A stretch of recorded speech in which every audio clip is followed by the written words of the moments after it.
buenos días. Hoy vamos a ver los objetos de JavaScript. Los objetos de JavaScript son los elementos de la clase Object y estos elementos son colecciones de propiedades agrupadas en un objeto. ¿Qué son las propiedades? Pues son variables inicializadas con esta sintaxis de aquí. Nombre, valor. Es muy equivalente a la definición de una sentencia, pero, digamos, agrupando estas definiciones dentro de un objeto. Los nombres de las propiedades de un objeto deben ser todas diferentes. Un objeto no puede tener dos propiedades con el mismo nombre. Por supuesto, objetos diferentes pueden tener propiedades con el mismo nombre, pero no dentro de un objeto. Y además los nombres de propiedades deben seguir, en la sintaxis esta, como ya veremos en alguna excepción, claro, la misma sintaxis de definición de variables, identificadores. Es decir, tiene que empezar por letra, subrayado o dólar y contener solo eso más números. Los objetos se construyen con los constructores de clase, pero eso lo permite construir objetos vacíos y no es muy útil, no se utiliza casi nunca. Lo que sí utiliza es otro mecanismo del lenguaje, que es el literal de objeto, donde nosotros podemos definir un objeto delimitando entre los paréntesis cursivos, como tenemos aquí, digamos, pares, nombre, valor, tantos como queramos, tal como hacemos aquí en este ejemplo, donde agrupamos dos definiciones, la variable título, a la que inicializamos con el nombre avatar, todos conocerán la película, y la variable director, que como todos sabemos es James Cameron. Con esto nosotros hemos creado un objeto que representa una película, de título avatar y de nombre y con director James Cameron. Este objeto tiene esta representación gráfica de aquí, donde en vez de representar las propiedades como variables independientes, las representamos todas unidas para indicar que son parte de un mismo objeto. Entonces, en un árbol, todo el conjunto de ramas que salen de un punto del árbol, sabemos que son las propiedades de un objeto.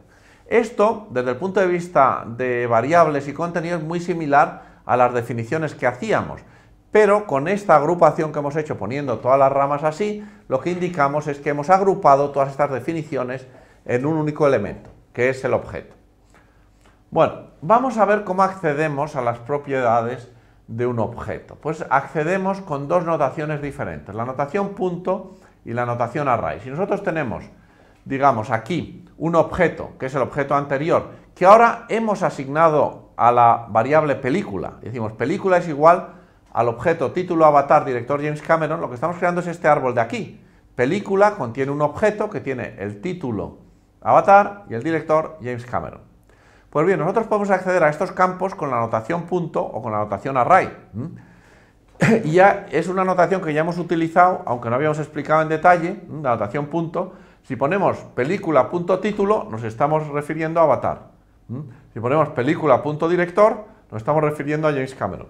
Si se fijan, esta notación lo que especifica son caminos en el árbol. Esto sería película.título y esto sería película.director. Estamos siguiendo ese camino. Esa notación es exactamente equivalente a, en vez de poner punto título, poner paréntesis cuadrados y título como string, entre comillas dobles o simples. Lo mismo que película director, entre paréntesis cuadrados y el identificador director con comillas dobles o sencillas. Nos estamos refiriendo en ambos casos a lo mismo, a avatar y a James Cameron. Son absolutamente equivalentes. Vamos a ver un script ilustrativo, como los que ya hemos visto, donde el script está entre marcas pre y donde evaluamos las expresiones sacándolas como sentencias, digamos, delimitadas al final, porque se sacan con bright line, y por lo tanto todo lo que saquemos irá quedando en una línea diferente. Esto es muy cómodo para formatear los textos de forma más fácil que como se hace en HTML. Bueno, ¿este script qué hace? Pues bueno, empieza aquí, la cabecera, luego define un objeto, que es este objeto que hemos visto anteriormente, y después, digamos, evalúa expresiones que tiene aquí representadas como string, con el operador de evaluación. Pues bien, entonces aquí arriba lo que tenemos es que película.título es avatar, como ya habíamos dicho. Película con notación array para indicar que es la propiedad título nos da también avatar. Y película.director nos da James Cameron. Si hubiésemos puesto aquí director con notación paréntesis, notación array, pues habríamos tenido también James Cameron. Bueno, es una ilustración de cómo se hacen estas cosas. Los objetos se pueden anidar entre sí y entonces obtenemos una representación que ya son árboles más complejos, como este de aquí. Aquí tenemos un ejemplo en el cual hemos en director, en vez de tener simplemente el string James Cameron, hemos metido un objeto, que es un objeto que tiene dos propiedades, nombre y apellido. Nombre James y apellido Cameron, que son los nombres y apellido de James Cameron. Entonces con eso tenemos una estructura JavaScript ligeramente diferente, que se representa por este árbol, porque el contenido de la propiedad director de película ahora es un objeto, no es un string. Y el objeto a su vez tiene propiedades que a su vez luego tienen strings debajo. Pues bueno, para acceder a estos elementos en este árbol, pues podemos encadenar tanto la notación array como la notación punto, como combinarlas entre sí. Por ejemplo, si nosotros ponemos aquí en este ejemplo película.director.nombre, estamos haciendo este camino película.director.nombre. Esto se nos evaluaría con James. Si nosotros ponemos película notación array director punto apellido, pues ahora hemos hecho película notación array director punto apellido. Hemos llegado a Cameron. Aquí. Y aquí tenemos las dos notaciones de película, las dos accesos, película, notación array director, notación array nombre. Con lo cual llegaríamos a James otra vez. Y bueno, así podríamos combinarlas y tener todas las variaciones que no vamos a ver porque es evidente cómo se pueden generar estas expresiones. Y bueno, pues los objetos podemos anidarlos todo lo que queramos tal y como hemos hecho aquí. Otro aspecto importante de los objetos es que las propiedades son dinámicas. Pueden crearse y destruirse. Y esto, bueno, pues es utilísimo, permite hacer unos programas muy efectivos en JavaScript, pero hay que entenderlo muy bien. Y lo principal es, digamos, entender esta sentencia de aquí.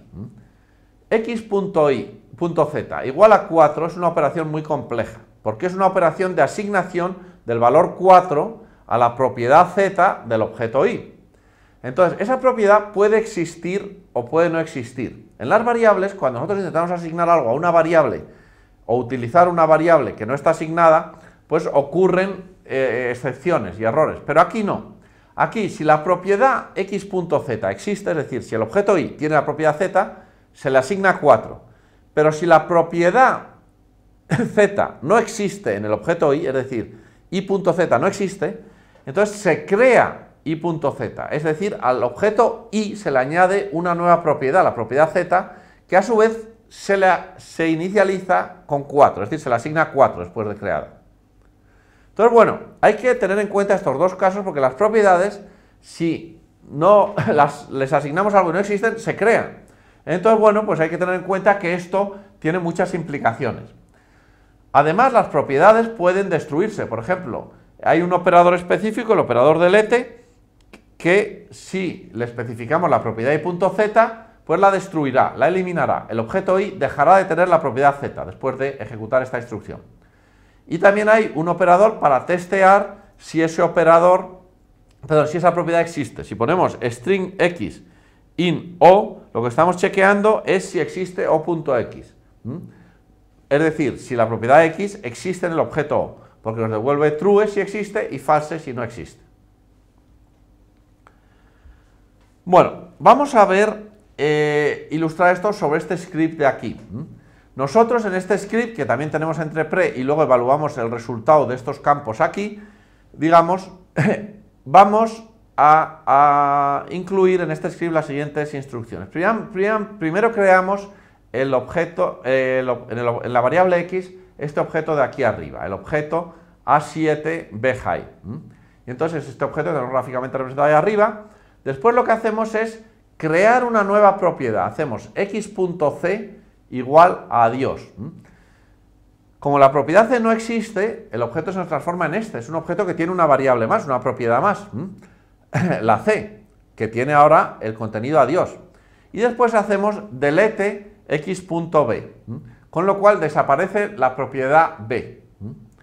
Y nos queda este objeto de aquí. Pues bien, si ahora nosotros evaluamos, digamos, el contenido de las propiedades x.a, x.b y x.c, digamos, con esta estructura de pre que tenemos, en la cual primero ponemos el string con la expresión textualmente y el operador evaluación y después ya la expresión para ver qué nos da, pues obtenemos esto de aquí como es lógico. Es decir, x.a se evalúa 7 porque sigue existiendo, es esta propiedad aquí. X.b la hemos borrado y nos da undefined, no existe, porque ya no existe, existía antes de que la borrásemos. Y x.c nos da adiós porque aunque no estaba en el objeto inicial de arriba, la creamos en la segunda instrucción y por lo tanto se creó y aquí no la hemos borrado, sigue existiendo y por lo tanto nos da el string adiós. Bueno, esto es complejo, pero es muy útil y potente y lo hemos ilustrado así con tanto detalle para que lo entiendan lo mejor posible. Bueno, aquí tenemos el resumen de los operadores que hemos utilizado en los ejemplos para que vean que seguimos utilizando nuevos ejemplos, nuevos operadores y vayan poco a poco familiarizándose con todos ellos. Y con esto finalizamos este tema proponiéndoles este ejercicio donde se construye este objeto de aquí, de arriba, y tienen que ver cómo se evalúan estas expresiones, con notación punto, que tendrá su equivalente en notación array, y yo les recomendaría que se dibujen el árbol de este objeto y sobre él entenderán muy fácilmente cómo se evalúan estas expresiones. Y nada más, muchas gracias.